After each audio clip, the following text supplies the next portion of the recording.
can to do that before we talk to the one and only Herm Edwards. Coach, we appreciate you taking the time to jump on with us today. Want to get your thoughts on all sorts of things around the NFL, including the NFL draft, and a lot of talk around Shadeur Sanders, one of the top quarterbacks in this draft. The conversation right now is that maybe he drops to 9 and goes to the Saints. What do you think overall of Shadeur and just the career that he'll have as a professional NFL player? Well, I've known him since he was a little guy. So, I've kind of watched him develop when I used to coach the Under Armour All-American game. And Deion was a part of that. I mean, he was kind of hanging around then. And obviously he's blossomed into one of the better players in the country, especially at the quarterback position. I think the first thing you get is a guy that it won't be too big for him. He's been in the spotlight his whole life. He gets that part of it. Like any quarterback, especially young quarterback, according to where you go now, where he falls and who takes him, who knows about it. The draft it's every year you look at it, you think you figured it out, and then you get a couple head scratchers and you go, okay. So that being said, I think the key for him and whoever obviously drafts him is, are they willing to build an offense around his skill set? And he has a wonderful skill set. I mean, he's a really good football player. So it'll be interesting just to kind of see where he lands. I mean, this draft is unique in this sense. A couple years ago it was driven by quarterbacks. This year, maybe not so much. So it'll be interesting to see how things go. As you know, weeks prior to the draft, you can't believe anybody, especially organizations. I know that from working in organizations.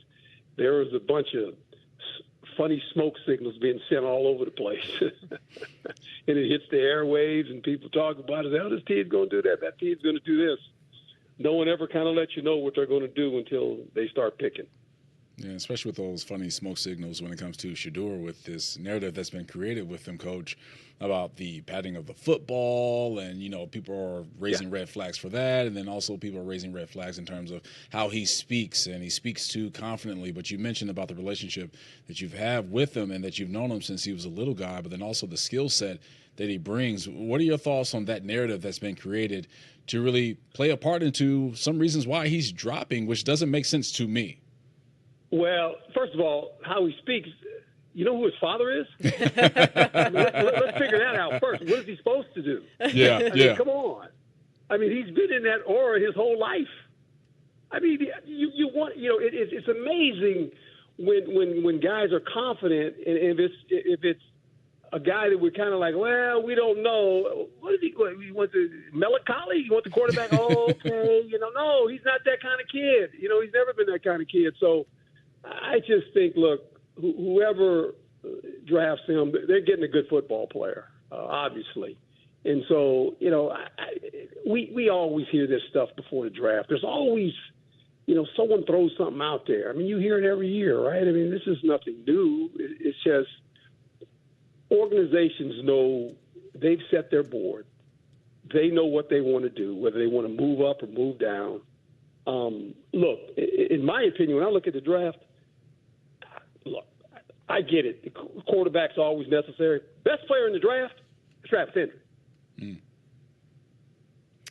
I'm picking him. Yeah. If I'm picking, I got that guy. I want him on my team. And I'm good. If I get him, I'm good. All this other nonsense, somebody better pick that guy because he's a really good football player. Yeah. What position would you have him play? I'd have him play corner. Okay. Why I'd is have that? him play corner. Well, because this is what I would do. Generally when you play defense, you want to take out the number one guy. So I would double the number one guy.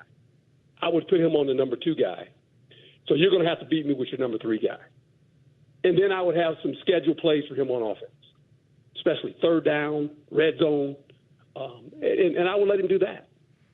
I mean, that's what I would do with him. Now, that's me. Now, everybody else has to decide what they want to do, but there's no doubt that's how I would use him. Yeah, and how much would you have to save Travis from himself when it comes to playing both sides of the football? I think you said it best, Coach, and that's how I would utilize him as well, instead of trying to be a guy that plays both sides throughout an entire ballgame, and especially for an entire season. You have to save him from himself, especially when you get into training camp.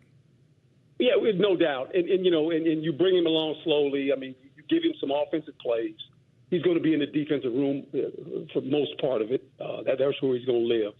And then you're going to create a little package for him offensively, and he's used to that. Now, what he's not used to is the physicality in the National Football League. I mean, he's playing against grown men all of a sudden. I mean, athletes of his skill set, of his ilk, that have a lot of experience. So you're right. You got to protect him from himself because he's an eager guy. He's very competitive.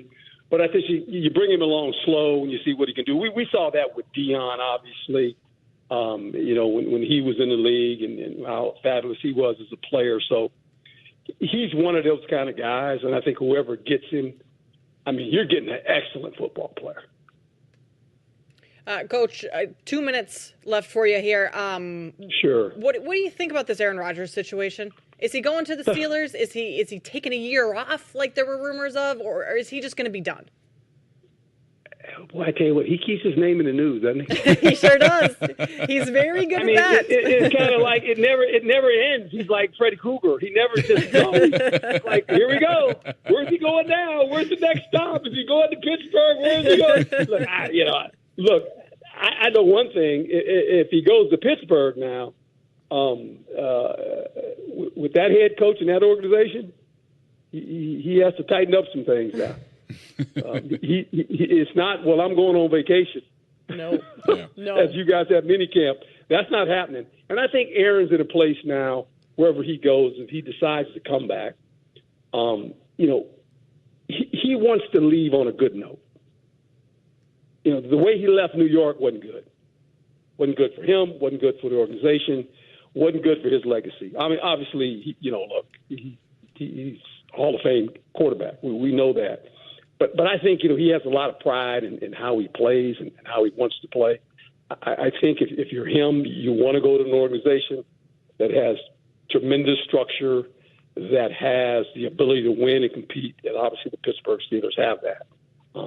He'll be protected by a really good defense, excellent football coach, and a good running offense. So he doesn't have to do it all by himself if that's where it ends up. But who knows? I mean, it's kind of like the guy never goes away. Every time you turn around, they're talking about Aaron Rodgers. I said, will you stop already? It's exhausting. Right. And I love the comparison to Freddy Krueger, Coach. I'm going to have to start using that. So if you know that voice, that is none other than the great Herm Edwards, ESPN NFL analyst, former NFL coach, and a guy that has spent 10 years in the NFL as a defensive back. Coach, we have the draft coming up, obviously, with offseason, and that just kind of continues to build towards the regular season. What's the one thing that you're really intrigued about when it comes to the NFL, whether it's a certain player or team for the upcoming season? Well, I just think in the first round it's going to be interesting, what comes off the board in the top 10 players. Because it's not a quarterback-driven draft. I think it's a draft with a lot of good players at different positions. I think when you look at, let's just take the Bears. I mean, they have the number 10th pick. They have their quarterback in place. I think Ben Johnson, obviously, that's a good get. If you're a Chicago Bear fan, you're getting a coach that's competed in the division. He knows the division very well. You have a really good quarterback. You do. Now you got to keep him off the ground. I mean, he got sacked 68 times. I mean, that's a lot of sacks, and I think it's a team when you think about Chicago. This is a head scratcher. Because life goes by, years go by. This team's 40 years removed from Super Bowl. They only had 3 wins against NFL North teams combined in the last 3 years. But we got to fix that. Yes, we do. I mean, that has to be fixed. Coach, you're preaching to the choir right now in Chicago. We're in right Chicago. Now. No, but I think you have a coach that'll come in there, and I'm not knocking any coach. I'm not knocking the last coach. I'm not doing that. But I think you got a guy very familiar with the division, and you have a quarterback.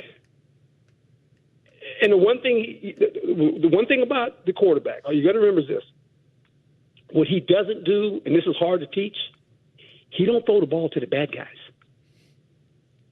He don't turn the ball over a lot. You can't teach that. I mean, he doesn't do that. That's a good thing for a young quarterback. Because, generally young quarterbacks, they're like they're working at the ice cream stand. They just serve them up. They just here's another one, guys. Go ahead. He doesn't do that. That's not his deal. And so, and I've said this numerous times, there's certain teams in the National Football League that have to be relevant. This NFC North is a really good division. Mm-hmm. I mean, you're talking Detroit, you're talking Green Bay, you're talking Minnesota. But the Chicago Bears, they have to be relevant. When they're relevant, the league's better. And I think the fan base knows that. I think coach knows that. The organization knows that. And hopefully these players understand that. A lot of these young players that come in today, they don't know the history. They don't know the history of the league. They just kind of like, they've been playing video games half their lives, when they grow up now. They just say, hey, video games. No! That's the first thing I used to tell guys when I was a head coach, man, know the history of where you're playing at and know the history of your team. And sometimes, you got to take them to task on that because that's important. The Chicago Bears are a staple in the National Football League. Are you kidding me? The Chicago Bears? Yeah. So they need to be good this upcoming year. Yeah, they need to be. They do. Because it makes it fun, right? It does. It just does. It's like, okay, come on. And now, and they're in a really good division, but you know what? They can be competitive. They got a quarterback. They got to get some parts to help the guy. They got to do something, we know with the offensive line, but they can do that. Yep. And then from there, let's see what happens. Well, Coach, we appreciate you joining us. Totally agree with you on the Bears. As Bears fans here in Chicago, we would love for them to be good again, but appreciate you joining us. We'll talk to you again soon. My pleasure. Thank you, guys. And that's going to do it for us here on the Bettor Angle. What a way to finish the show. Right? With the legend Herm Edwards. That's what I'm talking about. Nothing better than that. Hope